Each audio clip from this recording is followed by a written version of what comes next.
Right then, I think our midfield is the primary culprit in some of the inconsistent performances that we've been seeing this season.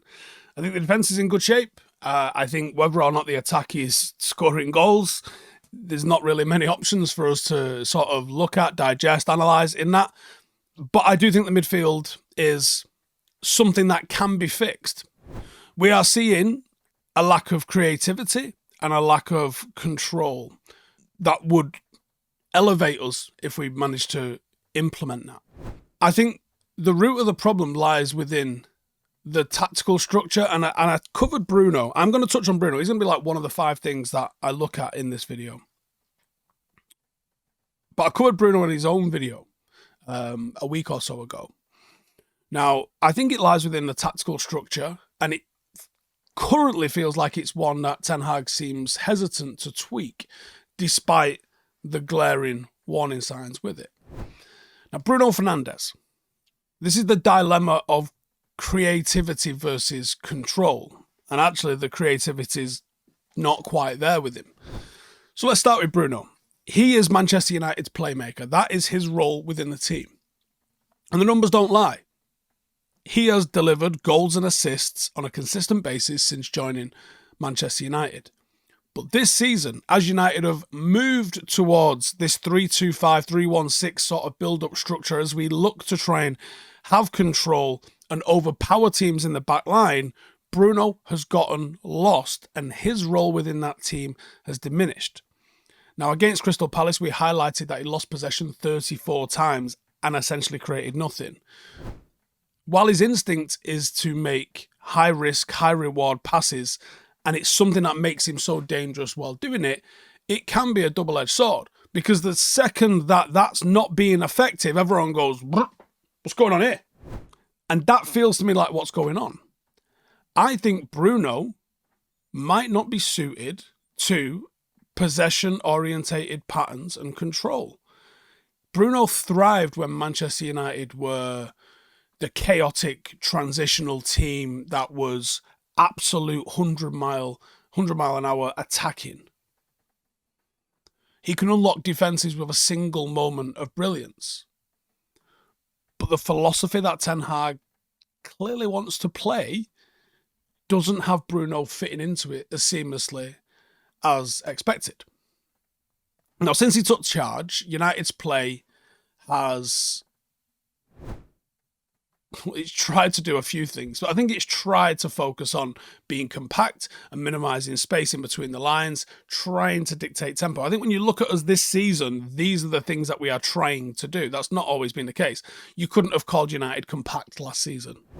You'd have been called crazy because we were the Manchester United Globetrotters. Listen, I know that you know, that I know that you know, and we all know what Manscaped is all about. It's about trimming your hedges, about keeping your gear in check. But listen, they've gone one better. There's no more mixing up your face trimmer and your ball trimmer. They have got the beard and balls bundle. They've got the lawnmower 5.0 for the downstairs business, and they've got the beard hedger for the moneymaker up top.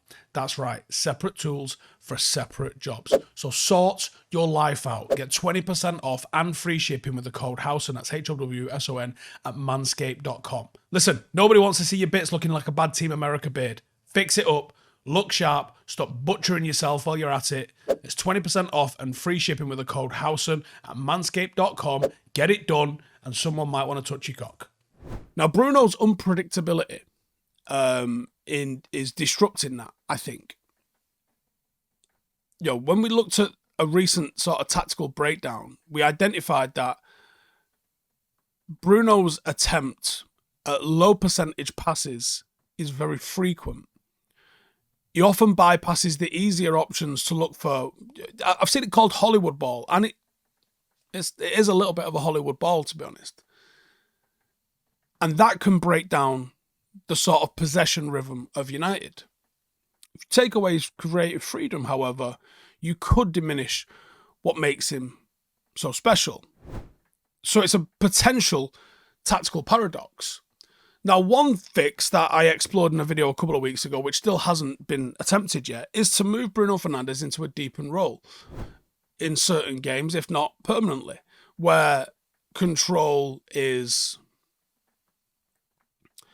less important as that sort of final knitting ball in the final third.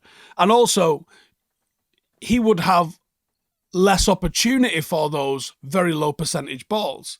I think if you moved him into being one of the box-to-box number 8s, perhaps with a double pivot, or perhaps even playing him alongside a number 6 in the deeper line and allow somebody else the sort of freedom to operate in the number 10 hole, if you like, you would get a couple of things. You would get Bruno's work rate, which is it's an undeniable work rate. I think his vision when the players in front of him is actually very good. I think he's got a great range of passes on him. We saw that against Everton, a year and a half ago or so it was, where he played in that deeper role. He had the highest pass completion I think he had that entire season. He created more chances from further back, and I think he was more involved in the defensive aspects of the game in that particular match as well, coming away with man of the match. Bruno can do this. I don't know why we've not tried that more often. It gives United a lot more balance to midfield, especially if you moved it to a midfield free and you bring him in alongside, I don't know, Ugarte and Christian Eriksen, certainly where Eriksen's playing at the moment. That allows him to play as that deeper playmaker. And that means that he operates with the space in front of him. It releases runners ahead from deeper positions without him being bogged down by too many defensive responsibilities. But his position would aid us on the transition. And I think he also takes up some spaces where the forwards are at times as well, when he's played in that sort of deeper role. I think you bring him back where his influence can actually be effective and wanted, and you would see a better version. Players evolve over time. Players' positions and responsibilities. Every good player has had periods in their career where they've adapted and changed. And I think if Bruno Fernandes is going to continue to be a first-choice starter for Manchester United, change is required of him. Now, I touched it on there, but retooling the midfield to be a more 4-3-3 shape rather than the 4-2-3-1 shape might be the move. Now, United's reliance on a 4-2-3-1 does have its merits, but it also leaves gaps in between the lines that can expose us during transition, particularly against sides that want to press, as we saw with both Brighton and Tottenham, and to a lesser degree Liverpool. When United press forward, the midfield duo, it's generally been Casemiro and one other, can very often get bypassed, and that can often leave large spaces for the opposition to exploit just in front of the defence. Against Tottenham, there was far too many times when the opposition players were running directly at our defenders, and our centre-halves were getting dragged into channels that centre-halves shouldn't live in. Centre-half should kind of operate in that middle space only, protecting the goal.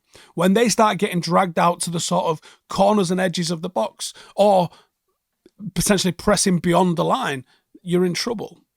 If you switch to a 4-3-3, you could provide United with a hell of a lot more of a compact structure.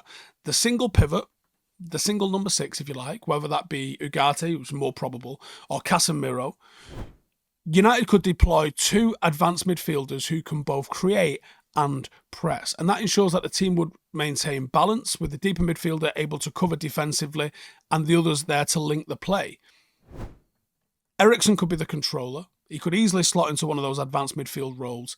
He could get on the turn, exploit pockets of space where his vision and ability to keep play ticking over exists. Eriksen averages 2.3 key passes per game when he's played deeper. He excels at finding the forwards like Marcus on the transition. He's got a pass completion rate of over 85%. It shows you that he can be very reliable in possession. You've also got Mason Mount, who could be a facilitator as well. Now, he's not quite found his stride as a Manchester United player yet, but I wonder, is that because the system and the shape that sort of overemphasised Bruno Fernandes' importance has maybe been to the detriment of some of the other players? I think he would benefit from being a bit more of a traditional box-to-box player. He's got the energy, he's got the movement, and he really could relieve Bruno of some defensive responsibilities. His pressing allows United to win the ball back higher up the pitch. And again, because you'd have 3 in midfield rather than a massive gap and a 2, it would look a little bit better still, I think. And then you've got Casemiro. Now, Casemiro, in his first season, was absolutely ridiculous.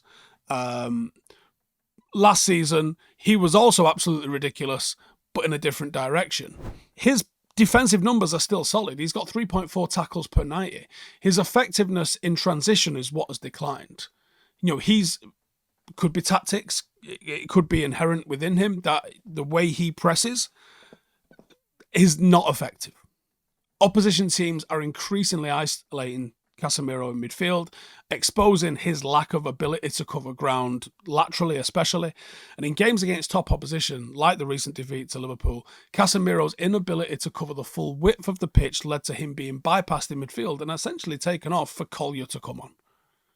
A possible solution to that could be either rotating Casemiro more frequently or playing him alongside somebody like a Nugate, who's absolutely going to cover that aggressive kind of lateral defending that's required. In the big matches, he could even be utilised as some sort of a third centre-half when United are defending deeper.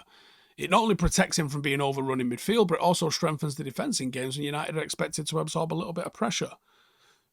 And you're saying, what do you mean playing in defence? Well, United want to play a 3-1 or a 3-2 in the back line with 5 up ahead. Putting Casemiro in as one of the centre-halves, we've seen him play centre-half a few times, would be an interesting idea. That doesn't mean play him as a centre-half. That means that's the position he occupies while United are in transition. Rather than having him in midfield as a number 6 or a number 8 where he is at the moment and he's getting absolutely rinsed, his starting position could be alongside or in between De Ligt and Martinez, giving us a very stable platform to build out from and giving us a bit of a protection, because he's so good in the air, by the way, for when we do get transitioned. Now, how do you mitigate that with the rest of the midfield? You perhaps push one fullback all the way up, one can invert into midfield alongside a Nugate, and everybody else can attack. It's very, very easily done, and that's the benefit of having either the 4-3-3 or the 4-2-3-1 shape, is that it's extremely flexible to get into the sort of shapes that you want with other stuff. And then you've got the option of sticking with the 4-2-3-1 and using Joshua Zirkzee as the number 10. A little bit of a wildcard option at the start of the season, but as the season has progressed and we're seeing the creativity that Zirkzee brings to the team, I think it's an option that requires looking at. His physical attributes, his technical attributes, all suggest he could thrive in that deeper role. Not quite the same as Roberto Firmino at Liverpool, a forward who dropped deep, linked play, brought others into the attack, but there's sort of similar kind of notes as that. Very adept at holding the ball up, very, very strong, very large presence, could be useful in breaking down compact defences so long as someone was slingshotting him, i.e. Højlund, and getting ahead and in front of him. Zirkzee could operate as a false 9 or even as a traditional number 10, giving a totally different dynamic to United's attack. That would have someone playing in between the lines, getting on the turn with control. His pass completion rate since he's been at Manchester United is absolutely sensational and does not look good compared to Bruno Fernandes, or does not make Bruno Fernandes look good, I should say. If you've got the likes of Garnacho, even Ahmad, Højlund, Rashford, all busting on ahead of him, Zirkzee's ability to combine with both the wingers and midfield could add a real fluidity to United's attack, especially against the teams that sit deep. And then the fullbacks. So the fullbacks have been pushing on high up the pitch. Against Spurs, Udogie absolutely ran rampant, and he seemed to get in and find space in behind Mazraoui quite often. If you're in a 4-3-3, you get a little bit more protection for the fullbacks because you've got that extra body in the sort of centre of the pitch in midfield, especially on the transition. That little tactical adjustment could also solve a little bit of United's defensive frailties, but also allow the fullbacks to kind of contribute more consistently in attack. By being a bit more selective with their forward runs, the likes of Delot could be involved offensively without really leaving United exposed to the counter-attacks that we've been vulnerable to. Not so much this year, but certainly last year. So to wrap it up a little bit, this next month or so, I would say October is going to be an absolutely crucial month when it comes to the future of Erik ten Hag at Manchester United. And I would think if he's going to change anything, do it now rather than later. If he's going to try something different with anywhere in the team, you can't really deploy the forwards too different. You don't really need to change anything in the defence. The midfield needs looking at, and it's the structure. And I think the issue is Bruno. And I'm not saying drop him. I'm saying change his role. A shift to a 4-3-3 would be a much more compact structure that allows for control in midfield whilst unlocking both the creative potential of Eriksen and Fernandes and potentially even Mason Mount and even Casemiro. And I've not even mentioned Kobbie Mainoo in any of this. But by looking at a different way to deploy the three that you play in midfield, whether it's as a 2 and a 1, which is still valid if you change the personnel, or as a 3, I think United add variety to their play. I think we solve some of the issues.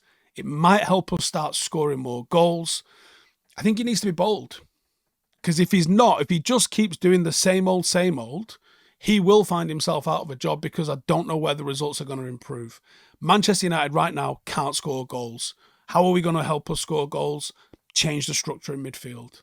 If you stick rigidly to the system, all that's going to happen is that we're going to dig deeper into the crisis. We have the tools to fix what's going on in midfield. It's now about finding the right balance. So let me know what you think. Do you want to see us shift to a 4-3-3? Do you want to see us try Xerxes as the 10? Do you want to see us try Bruno as a deep line playmaker in the 6? Let me know your thoughts in the comments, and I'll see you in the next one. Laters.